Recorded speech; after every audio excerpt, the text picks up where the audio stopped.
নমস্কার, জয় মহাকাল, horror Mahadev. Social মিডিয়াতে যক্ষিণী সাধনা নিয়ে প্রচুর আলোচনা করছে এবং যেটুকুনি আমি দেখলাম তাতে অনেক ভুল তথ্য আছে। তাই জন্যই আপনাদের সামনে আমি যক্ষিণী সাধনা নিয়ে প্রপার গাইডলাইনের জন্য আমি এই ভিডিওটা বানালাম। এই ভিডিওটা কিন্তু সাধারণ লোকেদের কোনো কাজে লাগবে না। যারা তন্ত্র শিক্ষার্থী আছে তাদের জন্যই এই ভিডিওটা আজকে করে দিচ্ছি। যক্ষিণী কে বা যক্ষ কে? যক্ষিণী বা যক্ষ এরা হচ্ছে উপদেবতা বা উপদেবী, এবং যক্ষ বা যক্ষিণীদের একটা আশীর্বাদ ছিল স্বয়ং ব্রহ্মার যে এরা উপদেবতা বা উপদেবী হয়েও এরা কিন্তু পুজো পাওয়ার যোগ্য। তাই জন্য এদের যদি পুজো করা হয়, যদি এরা পুজো পায়, তাহলে কিন্তু আপনাকে অপার মহিমা তার সে আপনাকে আশীর্বাদ করে এবং আপনার সাধন ক্রম অনেক সোজা হয়ে যায় এবং আপনি কিছু অলৌকিক ক্ষমতা সম্পন্ন ব্যক্তিতে পরিণত হন এবং তাদের মাধ্যমে আপনি অনেক কাজ, অনেক প্রয়োগ খুব সোজাভাবে করে নিতে পারেন। এই যক্ষিণী সাধনা কীভাবে করবেন এবং যক্ষিণী কজন আছে? যক্ষিণী হিন্দু শাস্ত্র, তন্ত্রশাস্ত্রে, বৌদ্ধ শাস্ত্রে এবং জৈন শাস্ত্রে এর উল্লেখ আছে এবং হিন্দু তান্ত্রিক, বৌদ্ধ তান্ত্রিক এবং জৈন তান্ত্রিকরা এর আরাধনা করে থাকেন এবং তার আশীর্বাদ লাভ করে থাকেন। যক্ষিণী টোটাল 36 প্রকারের আছে, কিন্তু সেখান থেকে 4 জন গুপ্ত যক্ষিণী আছে যাদের কিন্তু আরাধনা করা হয় না। সেই হিসাবে 32 জন যক্ষিণীর আরাধনা করা হয় এবং যক্ষিণী সাধনা সম্পূর্ণ গুহ্য এবং গুরুমুখী সাধনা। গুরুর অনুমতি ছাড়া এবং গুরুর পরামর্শ ছাড়া এই সাধনা কোনোভাবেই করা সম্ভব না এবং প্রচণ্ড বিপজ্জনক। এবং গুরু আপনাকে সম্পূর্ণ গাইডলাইন দেবে এবং গুরুই আপনাকে হাতে বসিয়ে এবং তার সমস্ত পথ প্রদর্শন করে আপনাকে বলবে। তন্ত্রের অনেক শাখা আছে এবং এক একটা শাখার এক একটা পরম্পরা অনুযায়ী এক একভাবে তার সাধনা করা হয়। আমি আজকে তার একটুখানি হিন্টস আমি দিচ্ছি, কিন্তু এইটা দেখে কিন্তু নিজে অ্যাপ্লাই করতে যাবেন না। আপনার গুরুর মাধ্যমেই কিন্তু এটা আপনাকে করতে হবে। জানবেন, যক্ষিণী সাধনা সারা জীবন করতে হয়। ওই 21 দিনের সাধনা কিন্তু এটা না, যেটা সবাই সোশ্যাল মিডিয়ায় বলে সারা জীবন করতে হয়। হ্যাঁ, প্রথম 21 দিন বা আপনার 41 দিন বা 90 দিন তাকে জাগাতে হয়, তার আশীর্বাদ নিতে হয়, তারপর কিন্তু সেই ক্রিয়াটা আপনাকে প্রতিদিনই করতে হবে এবং এটি সম্পূর্ণ রাত্রিরের 3য় প্রহর বা 2য় প্রহরে শুরু করতে হয়। মানে আপনি 1টা, 2টো বা 3টের সময় এর আরাধনা শুরু করবেন এবং টানা করতে হয়। আপনি যেই স্থানে এর আরাধনা করবেন সেটি সম্পূর্ণ নির্জন হতে হবে।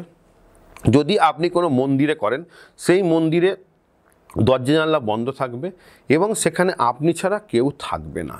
কারণ এই মন্ত্র যখন আপনি করবেন যেন কেউ আপনাকে না দেখে এবং যেন আপনার সে আওয়াজ যেন কেউ না পায়, এবং তিনি যখন আপনার কাছে আসবেন যেন কেউ সে সময় না থাকে, তাহলে কিন্তু অনেক বড় বিপদ হতে পারে।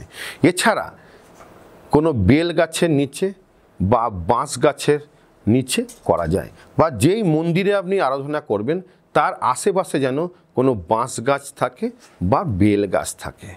আপনাকে পূর্ব দিকে মুখ করে লাল আসনে বসে বা কালো আসনে বসে আপনাকে এই সাধনা করতে হয় এবং যখন আপনি সেই সাধনা শুরু করবেন আপনার কাছে একটা বিল্ব মূল, একটি ডালিম মূল এবং একটি শ্বেতপদ্ম মূল যেন অবশ্যই থাকে এবং এটি সম্পূর্ণ গুপ্ত মন্ত্র এবং এক একটা ঘরানার মানে এক একটা আপনার ভাগের এক এক রকমভাবে মন্ত্র সাধনা আছে। 32টা যোগিনী সাধনা করে, তার জন্য 32 রকমের মন্ত্র আছে। আপনি যেই যোগিনী সাধনা করবেন সেই মন্ত্রে তাকে আহ্বান করতে হয় এবং সম্পূর্ণ গুরুর নির্দেশ, গুরুর দেখানো পথেই আপনাকে আহ্বান করতে হবে। তবে একটা কথা আমি বলে রাখছি, যক্ষিণী সাধনা কিন্তু খুব কঠিন থেকে কঠিনতম সাধনা, এবং এই যক্ষিণীকে সারা জীবন ধরে রাখা সেটা কিন্তু আরও কঠিন। এবং এই যখন মনে করবেন যে আমি যক্ষিণীকে ছেড়ে দেব, সেই ছাড়াটা কিন্তু আরও আরও আরও কঠিন। এখানে কিন্তু অনেক রকম বিপদ পদে পদে থাকে। সে আসার সময় একরকম, যাওয়ার সময় কিন্তু সে আরও ভয়ঙ্কর রূপ ধারণ করে। এবং মনে রাখবেন, এই যক্ষিণী সাধনা তাকে কিন্তু দেবী রূপে সাধনা করলেই সব থেকে উচিত, না হলে তাকে মাতৃরূপে, না হলে তাকে বোন হিসেবে মানে ভগিনী রূপে, না হলে তাকে পত্নী রূপে, না হলে তাকে প্রেমিকা রূপে, বা তাকে না হলে তাকে কন্যা রূপে ডাকতে পারেন। তবে আমার পরামর্শ হচ্ছে আপনি মাতৃরূপে, দেবী রূপে বা ভগিনী রূপে তাকে ডাকবেন। কারণ এই সাধনা যদি আপনি তাকে প্রেমিকা রূপে বা স্ত্রী রূপে ডাকেন, সেটা কিন্তু আপনার জন্য আরও ভয়ঙ্কর হয়ে যায়। এবং আরেকটা কথা মনে রাখবেন, এবং হয় আপনাকে তাকে আহ্বান করে ডাকতে হবে, না হলে যদি আপনি গুরুর থেকেও তাকে আপনি নিতে পারেন। গুরুর থেকে নেওয়াটা অনেক ইজি।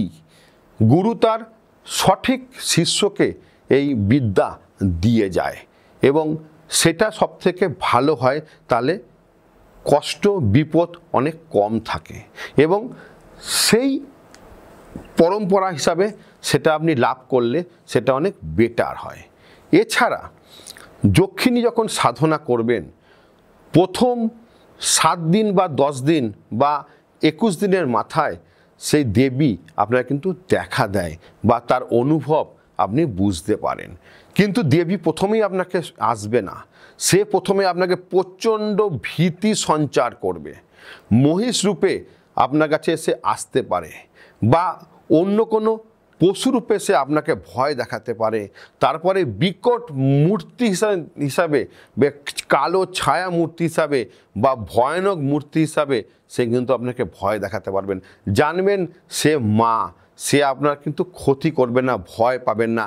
আপনি আপনার গুরুর আদেশ অনুযায়ী বা গুরুর দেখানো পথ অনুযায়ী আপনি সাধনা চালিয়ে যাবেন, দেখবেন ঠিক সে কিন্তু আপনাকে আশীর্বাদ দেবে।